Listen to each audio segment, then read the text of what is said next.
دكتور عصام العريان ظهر 28/1/2007. دكتور محمد مرسي ظهر 22/1/2005. دكتور يوسف القرضاوي في 10 مساء 2/9/2006. دكتور عبد المنعم ابو فتوح في 10/5/1/2010. الاستاذ محمد حبيب نائب المرشد في 10/4/9/2006.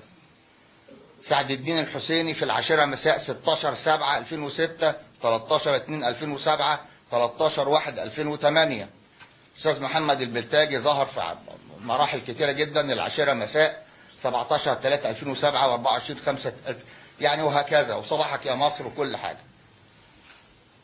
كل رجال الاخوان اللي هم الهيئه كلها البرلمانيه بتاعتهم والهيئه الام اللي هي بتدير الاخوان كلهم، اللي جرؤوا الوحيد قناه دريم انها تطلعهم وهي تعلم الثمن اللي بتدفعه كل مره. واوعوا تفتكروا ان الموضوع هزار، ان انت تبقى واحد عنده. انا اشتغلت هنا، بصوا على دريم لاند دي وشوفوا مصانعي. احنا اشتغلنا باخلاص وبقالنا 25 سنه بنبني في مصر، وبعدين نفاجئ ان هم جايين يستولوا على كل حاجه بسبب قناه دريم عشان نقول كلمه حق. انا جالي ناس كتيره وقالت لي مطلوب منك تقول قولا واحدا جمال مبارك رئيس جمهوريه تتحل كل مشاكلك. والله لم استطع ان اقولها لان غير مقتنع بيها. انا لو كنت قلتها كان حلت مشكلتي الماليه، لكن ما كنتش انا هبقى ضميري مرتاح ولا اقدر اقف قدام المرايه واحترم نفسي، لان انا مش مقتنع ان هو يقدر يدير مصر. وثبت في الاخر ان هو لا يستطيع ان ياخد قرار في اي حاجه. فاذا احنا عندنا وضع غريب جدا، ان احنا بنشتغل في منظومه كل الناس اللي كانت مستبعده فيها احنا اديناهم البلاتفورم، اديناهم المكان اللي يطلعوا منه ويعبروا عن وجهه نظرهم. وبعدين هم اول ما مسكوا السلطه اول حاجه عايزين يعملوها ان يكممونا. هل هذا يعقل؟ انا بطالب الدكتور محمد مرسي انه يعيدوا حساباتهم، لانه مش مصلحه حد ان احنا نفضل الاعلام في جهه والدوله في جهه تانية. الدوله مش هتقدر تخرس كل الاعلام. خلي بالكم ان الاعلام ده عامل زي ما تكون كيان فوق في الهواء. بمعنى ايه؟ لو قفلته في مصر هيطلع من بره. يعني احنا ايه الحل اللي انا هعمله؟ ان انا هشتغل من بره مصر. هي شغلانه مش صعبه. احنا هنطلع من اقمار تانية ومن دولة تانية، وبندرس دلوقتي احسن دولة نروح دبي ولا الاردن ولا قبرص عشان نبقى احرار في كل اللي بنعمله، وبلا الحوجة ان احنا نبقى لينا استوديو في اي حتة. احنا عندنا مجموعة استوديوهات طبقا للموافقة، وانا قلت نوزع الورق بتاع الوزير احمد انيس اللي كان مضاها لنا، موافقة غير مشروطة بوقت ولا بامل ولا اي حاجة. بنينا استوديوهات مكلفانا فوق ال100 مليون جنيه. انا باني استوديو مجهز على اعلى مستوى عالمي بهاي ديفينيشن كاميرا، واحنا اول قناة في العالم العربي طلعت بهاي ديفينيشن ارسال في مصر وفي العالم العربي. احنا عاملين 7 استوديوهات تحت الانشاء حاليا. احنا بنتكلم على ملايين، عشرات الملايين. يجوا يقولوا لنا فجأة قدامكم 5 ايام وتوقفوا البث من دريم، وراحوا قاطعين اشاره البث الهواء، وقال لك مفيش، يعني نقفل كل حاجه. وخرج الوزير واتهمنا بالكذب وقال كلام غريب جدا، وقعد يقول مال الدوله اولا دي شركه قطاع خاص يا اخوانا، دي شركه في البورصه ما هياش دوله. شركه مدينه الانتاج الاعلامي دي شركه خاصه مساهمه في البورصه.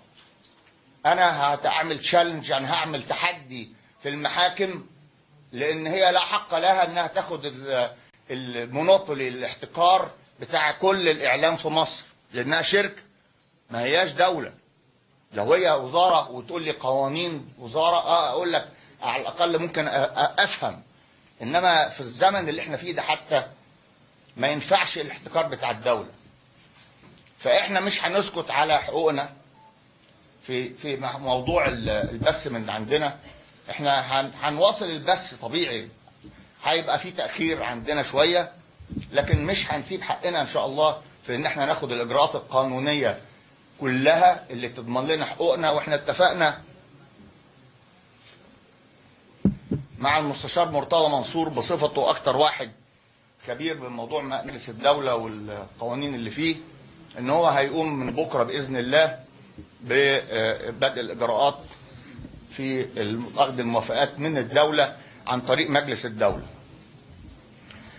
احنا بنأمل ان ربنا يخرجنا من الازمة دي كلها بتاعت سينا، لان انا قلقان جدا من سينا، وربنا يستر، وان الدولة تبتدي تحط لنا اهداف واضحة وتقول لنا احنا عايزين نحقق كذا، واحنا نقيس الكلام ده ونشكر فيهم لما يجيدوا. يعني احنا شكرنا لما الدكتور مرسي خد القرار بتاع ان هو يعني عزل القيادات العسكرية، احنا ايدناه. ليه؟ لان ما ينفعش بلد تدار باتنين رؤوس ابدا. اي دولة اي مكان في العالم لازم يدار براس واحدة بس. فالدكتور مرسي رئيس منتخب وله الشرعية. مين؟ يعني فبقول هو رئيس منتخب وله شرعية، واحنا كلنا بنحترم هذه الشرعية. احنا لا ننازع الرئيس في شرعيته، بس احنا كمان لنا حقوق. بنطلب ان الحقوق دي يكون في نوع من التفاهم، ان لما احنا نتكلم على رأي يرد علينا بالرأي مش بالقمع. القمع مش هينفع. يعني انا ارجو ان هو الرسالة توصل انه فكرة ان دكتور اسمه ايه مش عارف، الاستاذ صلاح عبد الصبور اللي هو الوزير عبد المقصود بيقول النهارده انه هيصرف 2 مليار جنيه يعمل ملاهي جديده في هنا بدل ما فيه. هل ده يعقل؟ هل ده زمن وقت ده؟ هل ده وقت نصرف فيه 2 مليار جنيه عشان نعمل مباني جديده؟ معقوله الكلام ده؟ يعني هو ده بقى ده اسمه حفاظ على المال العام؟ وبعد يعني الحقيقه الواحد مش عايز بس يقعد يهاجم، بس حقيقه الامر ان احنا احنا عندنا الفكره ايه، ان احنا بنرجو من الله ان الرساله تكون وصلت، ان احنا عملنا رساله احتجاجيه بنقول يا اخوانا ما ينفعش ان بلدنا تدار بهذا الشكل، وان احنا لن نقمع باي اجراءات، وانا بتهدد طول النهار هحولك لكذا وهحولك لكذا اجهزه عشان يحققوا معاك، وقصه اياها بتاعت دريم لاند والارض جت منين. اطلعوا بصوا دريم لاند دي كانت ايه وشوفوا بقت ايه. جنة الله في الارض الحمد لله، بفضل جهود الناس اللي معايا وبفضل الشغل المخلص اللي تم، وعلى رأسهم كان عمرو عسل عشان برضو نعيد الفضل لصحابه.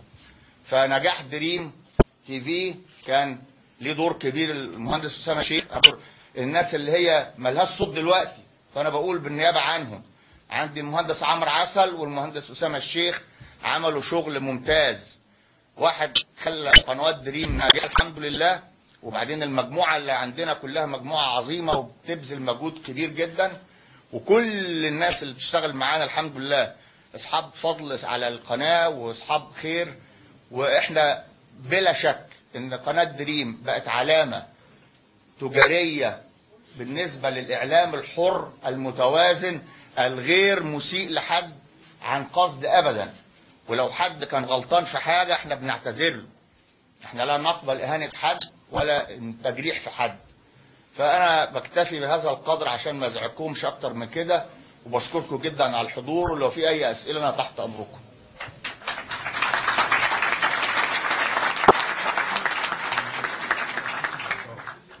اتفضل.